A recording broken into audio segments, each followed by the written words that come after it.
It is 23 minutes past 1 in the morning, April 26th, 1986. An engineer is standing in front of a control panel in northern Ukraine. He reaches for a red button. This button is called AZ5, the emergency shutdown. It is designed to stop the nuclear reactor in seconds, to make everything safe. He presses it. For a moment, nothing happens. Then, 47 seconds later, the roof of the building is blown into the sky. The reactor is on fire. Radioactive material is rising into the clouds, and the men inside the room cannot believe what they are seeing, because what just happened is supposed to be impossible. This is the story of Chernobyl. Not the numbers, not the science, the people. A firefighter who did not know what he was touching. A wife who refused to let go. 3 men who walked into the dark to save a continent. 3 kilometers from the Chernobyl power plant, there was a city called Pripyat. Pripyat was young. It was built in 1970, specifically to house the workers of the nuclear plant. By 1986, nearly 50,000 people lived there. The average age was 26. It was a model Soviet city, modern apartments, new schools, shops with products you could not find anywhere else in the country, swimming pools, a cinema, a river. For many young families across the Soviet Union, getting a job at Chernobyl and a flat in Pripyat was a dream. And in the spring of 1986, the people of Pripyat were preparing for a celebration. May Day, the great workers' holiday, was only 5 days away. The city had just finished building a brand new amusement park, a Ferris wheel, bumper cars, a carousel. It was set to open on the 1st of May. It would never open. Because on the night of April 25th, at the nuclear plant 3 kilometers away, a small team of engineers was preparing to run a safety test. A safety test. Think about that phrase. The most dangerous event in nuclear history began as a safety test, a routine experiment to check what would happen if the plant lost electrical power. Nobody was worried. The procedure had been written weeks earlier, but the test had already been delayed by 10 hours. It would not be performed by the experienced day shift. It would be performed by the night shift. Young engineers, many of whom had never run this kind of test before, and they were under pressure. A senior man named Anatoly Dyatlov, the deputy chief engineer, wanted the test completed before morning, no matter what. To understand what happened next, you need to know one thing. The reactor at Chernobyl, called an RBMK, had a secret flaw, a design problem that very few people in the world knew about.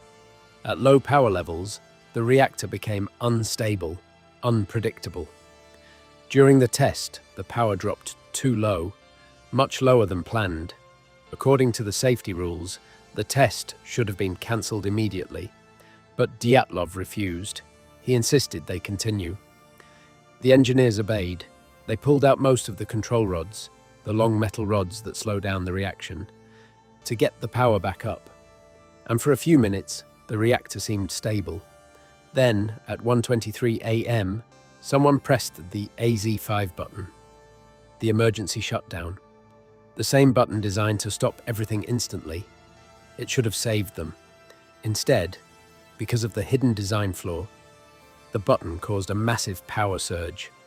In less than a minute, the reactor produced hundreds of times more energy than it was designed to handle. Inside the core, the cooling water turned to steam. Pressure built, metal tore apart, and then 2 enormous explosions. The first blew the reactor's 1,000-ton lid into the air like a bottle cap. The second ripped open the roof of the building and threw burning radioactive graphite across the surrounding area. In the control room, the engineers felt the building shake. Smoke, alarms, dust. But here is what is almost impossible to believe.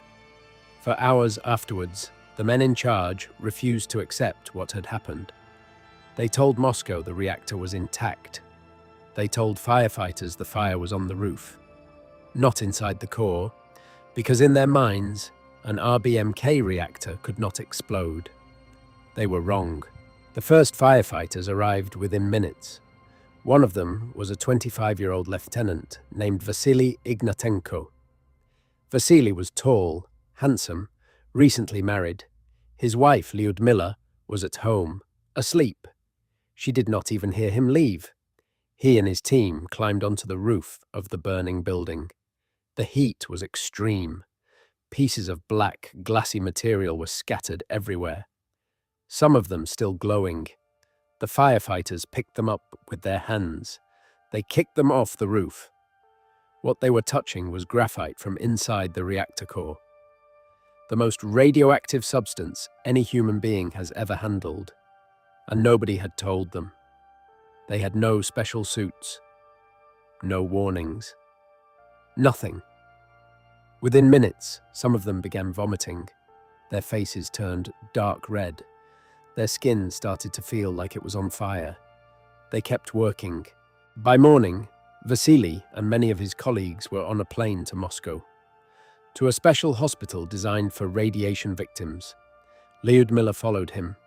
She was told she could not touch him, that his body was now radioactive, essentially dangerous to other people.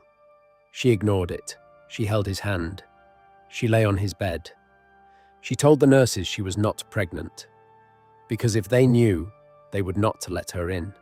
She was pregnant. Vasily died 14 days after the explosion. He was buried in a sealed zinc coffin, because even his body was still giving off radiation. Lyudmila gave birth a few months later. Her daughter lived for 4 hours.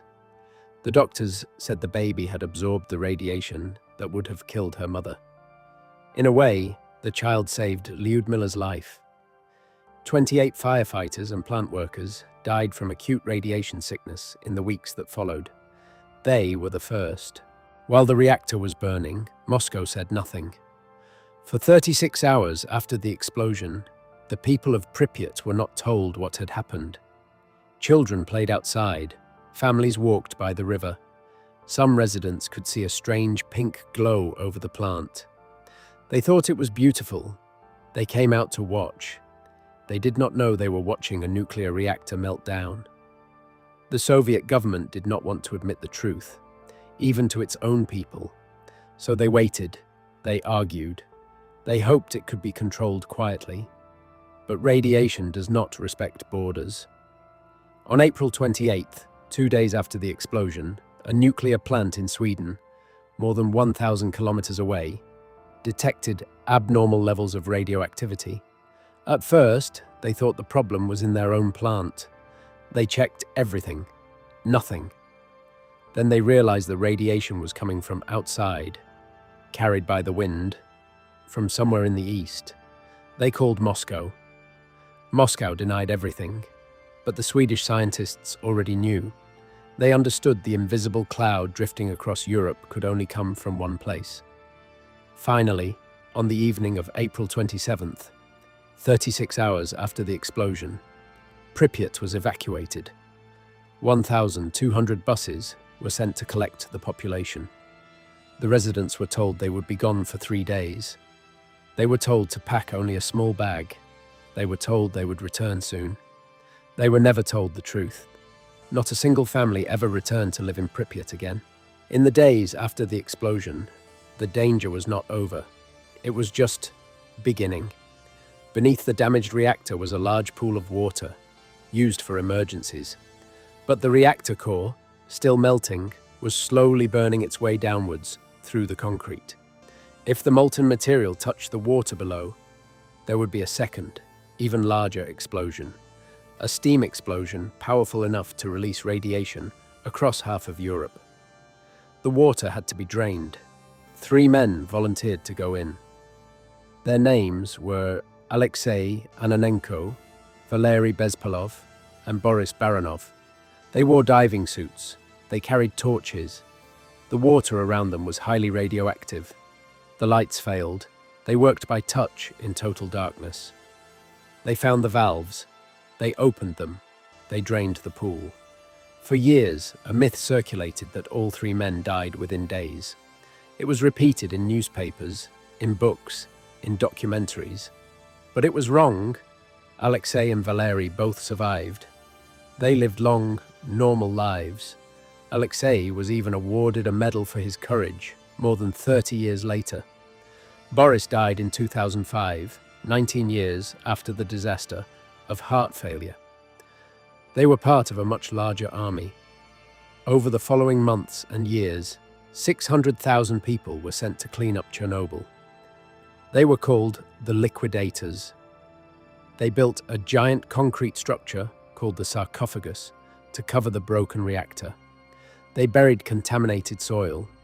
They cut down an entire forest. They shot abandoned pets to stop radiation spreading through animals. Most of them were young men in their 20s. Many were soldiers. Many did not know what they were really being sent to do. Without them, the disaster would have been much, much worse. Today, Pripyat is a ghost town. The apartments are still there. The schools are still there. Books, toys, photographs left exactly where people dropped them 40 years ago. The trees have grown through the windows. Wild animals wander through the empty streets. And the Ferris wheel, painted for a celebration that never happened, still stands. Never turned, never used. Chernobyl was not destroyed by science. It was destroyed by secrecy, by pressure to meet deadlines, by a culture that could not admit when something had gone wrong. That is what makes this story worth remembering. Not the radiation, not the numbers, but the lesson hidden inside them. The most dangerous thing in the world is not a nuclear reactor. It is silence. Thank you for watching.